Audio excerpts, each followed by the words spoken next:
Morning. क्या बना रहे हो आज? भिंडी बनाया, सांभर इडली बनाया। भिंडी सांभर इडली। हाँ। तो ये है हमारी कुरकुरी भिंडी, ये सांभर, ये बन गया हमारे इडली। Good morning everyone. तो कहते हैं कि स्कूल में जितना हम नहीं सीखते या किताबों से जितना हम नहीं सीख पाते, उससे ज़्यादा हमें ज़िंदगी सिखाती है। अच्छे बुरे हर प्रकार के अनुभवों से हमें रूबरू करवाती है। और ये भी कहा जाता है कि अच्छा वक्त पंख लगा के उड़ जाता है, लेकिन इस बार मुझे जो अनुभव हुआ है ना, वो कहता है कि बुरा वक्त भी अगर लोग अच्छे हो ना तो पंख लगा के उड़ जाता है। पता ही नहीं चलता अगर हमारे पास अच्छे लोग हैं तो कि वक्त कब बीत जाता है। तो मुझे यहाँ पे आए हुए 1.5 महीना हो गया। मैं पहली बार अपनी ज़िंदगी में 1.5 महीने अपने घर से बाहर रही हूँ। हालांकि बच्चों के साथ घर में ही थी, लेकिन अपने ससुराल आने के बाद मैं पहली बार इतने टाइम तक अपने ससुराल वाले घर से निकल कर दूसरे घर में गई हूँ। तो आज मेरा लास्ट चेकअप था, एक्सरे वगैरह हमें करवाना था। तो फिर से मैं अपने इस आर्टमिस हॉस्पिटल में आ गई हूँ और एक्सरे करवाने के बाद हम यहाँ पे कैंटीन में बैठे हैं। और यहाँ पे बैठे बैठे मुझे सारा याद आ रहा था कब मैं एडमिट हुई थी और किस तरह से कितने अच्छे से मुझे ट्रीटमेंट दिया गया था। ये पूरा टाइम मूवी की तरह आंखों के सामने चल रहा था। एक एक याद मतलब दिल में दिमाग में ऐसे बसी हुई है ना, लेकिन याद करने लगती हूँ तो कुल मिला के ये एक अच्छा फेज़ था लाइफ का। ये अनुभव होना भी बहुत ज़रूरी था। और शिखा को भी फीवर है 2 दिन से, तो उसे भी चेक करवा लिया।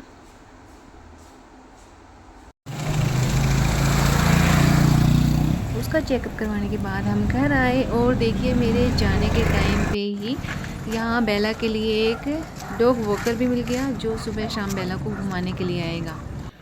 और ये जाने से पहले आखिरी रात सोचा कि यहाँ की यादें भी एक बार फिर से याद कर लूँ मैं। यहाँ पे मेरा जो टाइम था वो बहुत ही अच्छे से बीता। यहाँ का जो एनवायरनमेंट था काफ़ी पॉजिटिविटी से भरा हुआ था और ये मंदिर, इसे हमेशा याद रखूँ। तो रात बीती खूबसूरत यादों के साथ, और जब सुबह हुई तो काफ़ी इमोशनल थी मैं, क्योंकि आज मुझे जाना है। तो सोसाइटी के गार्डन में चक्कर लगाया, इन खिलखिलाते महकते हुए फूलों को अलविदा कहा। इनके साथ मेरा जो टाइम था वो बहुत ही अच्छा बीता। हर सुबह मेरी ऐसे ही खिलखिलाती हुई थी। तो इस टाइम को मैं कभी भी नहीं भूल सकती। कुछ तकलीफ़ें थी तो उससे ज़्यादा कहीं खुशी थी। और सबसे अच्छे मेरे माहौल अच्छा था, लोग अच्छे थे। और मेरी ज़िंदगी के इस मुश्किल समय ने मुझे मेरी बेटी से रूबरू करवाया। ऐसे तो कहते हैं खून के रिश्ते हमारे अपने होते हैं, लेकिन कभी कभी कुछ रिश्ते खून से बढ़कर भी अपने हो जाते हैं। तो बहू के रूप में मैंने बेटी का स्वरूप देखा।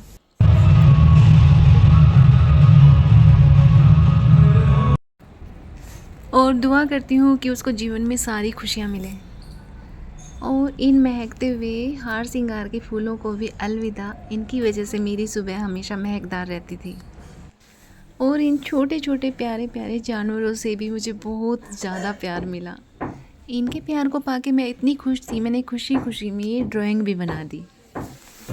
तो यादें तो बहुत खूबसूरत थी और सभी को अलविदा भी कहना था, लेकिन जो हमारा दिल होता है ना, खासकर मेरा, इतना ज़्यादा इमोशनल हो जाती हूँ मैं कि बस कुछ समझ नहीं आता। और अपने आंसुओं को आंखों में रोकते हुए, ताकि वो बच्चे भी इमोशनल ना हो। मुझे पता है मेरे आने के बाद उनकी क्या हालत होनी है, क्योंकि बहुत ज़्यादा इमोशनल है वो भी। और इस बार मैंने इतना लंबा टाइम बिताया है तो काफ़ी मुश्किल होगा उनके लिए भी। तो चलिए यादों को याद करते हुए शहर के पोल्यूशन से दूर गांव की हरियाली में हम आ चुके हैं, यानी अपने घूंघट एरिया में एंट्री मार ली है हमने। और यहाँ आने पे ये इंतज़ार करते हुए प्यारी प्यारी आंखें और इतना सारा प्यार मुझे स्वागत करता हुआ मिलेगा, मैंने सोचा भी नहीं था। बेसब्री से मेरा इंतज़ार हो रहा था इन बच्चों के द्वारा। देखिए अपने साइलेंट मोड में भी मुझसे कितनी शिकायतें कर रहा है कि कितने दिनों के बाद आई है। तो डुग्गू की थोड़ी तबीयत ख़राब है, इसलिए वो सोया हुआ है। और ब्रू भूरू ये सारे मेरा इंतज़ार कर रहे थे और अपना प्यार बहुत ही अच्छे से दिखाया इन्होंने। और घर की हालत देखकर एक बार तो यकीन नहीं हुआ कि ये मेरा ही घर है। वो एंट्रेंस जो कि हरा भरा रहता था, एक पॉजिटिव वाइब आती थी, उसमें सब कुछ अनजाना अजनबी सा लग रहा था, सब कुछ इतना बिखरा बिखरा सा लग रहा था, कुछ भी व्यवस्थित नहीं था। ऐसा लग रहा था बस इस घर में मेरा मन ही नहीं लगेगा, लेकिन घर तो मेरा है ना, और मुझे फिर से इसे सारा ठीक करना है, सब कुछ व्यवस्थित करना है और फिर से इस घर को घर बनाना है। थोड़ा सा भी टाइम लगेगा, स्लो मोशन में अपना काम स्टार्ट करना है मुझे और फिर से इसे पहले वाले रूप में लेके आना है।